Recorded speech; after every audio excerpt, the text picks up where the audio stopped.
Another video, another vest. You know what that means? The heat is going mad. Now, there's been some crazy weather, a few heat strokes. My sliders actually melted in the sun, believe it or not. Went to clean my skylight, went on the roof. I was thinking, why am I sinking? I looked down, my sliders were like as thin as toast. And I stood up and it was like glue. I was like, bruh, this sun is not a joke this year. A lot of schools have closed for half days. I mean, I'm not complaining, obviously.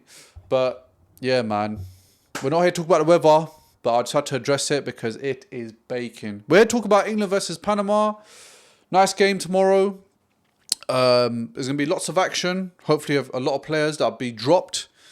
And on top of that, talk about a few things that we learned from the Ghana game. And also, there's one issue that I kind of realised from the England match.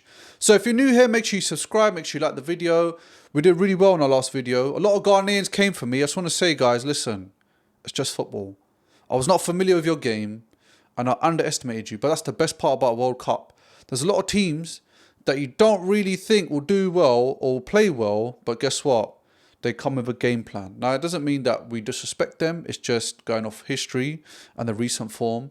But yes, I mean, even Ecuador beating Germany, I didn't expect that, I'll be honest with you. I know Ecuador's a good side, but Germany's Germany. Germany have been, World Cup champions many times. And I thought that with the experience that they have, with the players they have, they'll beat Ecuador, not by a huge margin, but it'll probably be close. But look what happened. They got smashed. So well done, Ecuador. There's a lot of surprises coming out this World Cup. But anyway, Panama. In our group, we have 3 teams that will qualify. So far, England will definitely qualify. England will qualify. We know Croatia will qualify as well, which is all great stuff. Kind of predicted that anyway. But there was a few issues in our last game. Now, some of the issues were the physicality. I felt like Elliot Anderson was getting thrown about like a ragdoll. Honestly, like Elliot Anderson, I felt sorry for the geezer. He just secured his move to Man City for 130 million. Now, again, this isn't about transfers, but I mean, if he goes up against any Ghanaians, I don't think the 130 million is justified. But one thing I've realised in that game is that Madueke and Gordon were absolutely terrible. As soon as Rashford came on, and as soon as Saka came on, the game dynamic changed. Now, obviously, we didn't walk away with a win. It was 0-0. But you can see there was different penetration up front.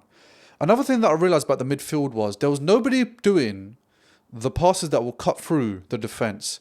And this is why I mentioned that Adam Wharton should have gone, or even Phil Foden, maybe, but I still think Adam Wharton over Phil Foden this season, should have gone to the World Cup. I feel like he was kind of done quite dirty, considering he just won the Conference League, and he's one of Crystal Palace's best players this season.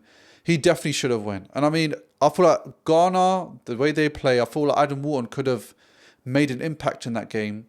Because Ghana, they did the low block, and obviously I don't think Panama will do that. I think Panama will probably come out guns blazing, but I feel like Adam Wharton would have been the right guy to cut through those passing lanes. We did see a big change, well, not a big change, but we saw a change in centre back for England, and I felt like they did decent. Now I feel like Ghana last game had way more chances. They should have probably buried it. Konsa, was it a penalty? In my opinion, yes. He did not get the ball. It was all man. All man. The referee in this World Cup, I'll probably say, has probably been the lowest quality I've seen. And that is even with VAR. I mean, we look at the Ecuador and Germany game. A lot of people might say, no, that's not a foul. When Germany scored.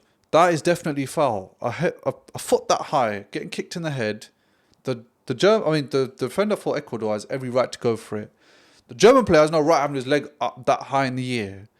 But it was not given as a foul. And a lot of pundits that were commentating on the match said it should be a foul looking at the replay.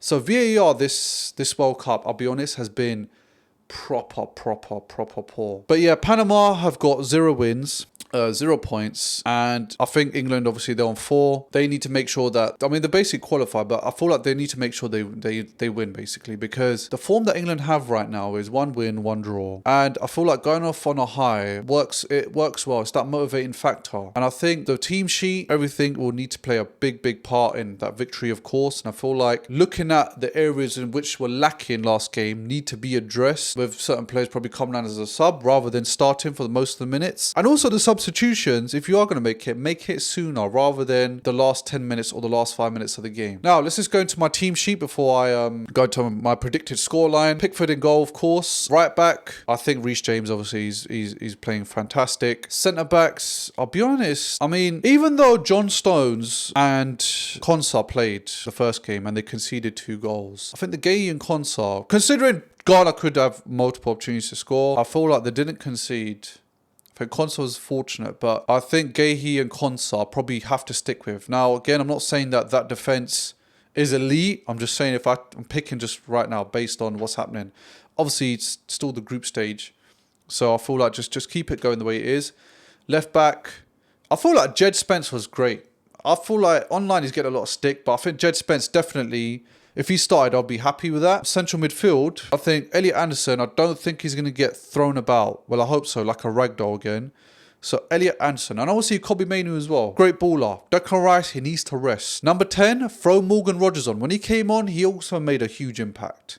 Not saying Bellingham didn't, but I think Morgan Rogers, let him start a game. Let's see what happens. Up front, we'll go with our boy Harry Kane. He missed a crazy sitter, Bangla Brahim, the witch doctors of Ghana. We saw a lot online saying that they're going to do a curse so Harry Kane don't score, which is funny because I was thinking about that during the match. I was like, maybe that's why he missed a sitter, because of their curse. But yeah, Harry Kane up front. Right wing, I'll go with Bukayo Saka. I feel like he's rested 2 games on the bench before coming on.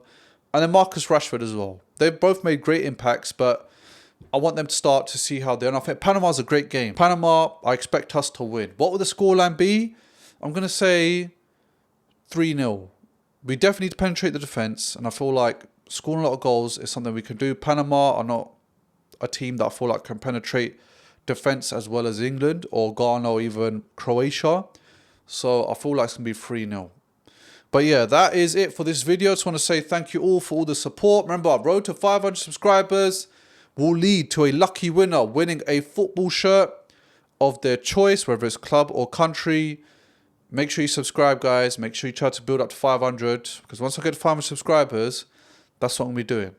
All right? Till next time.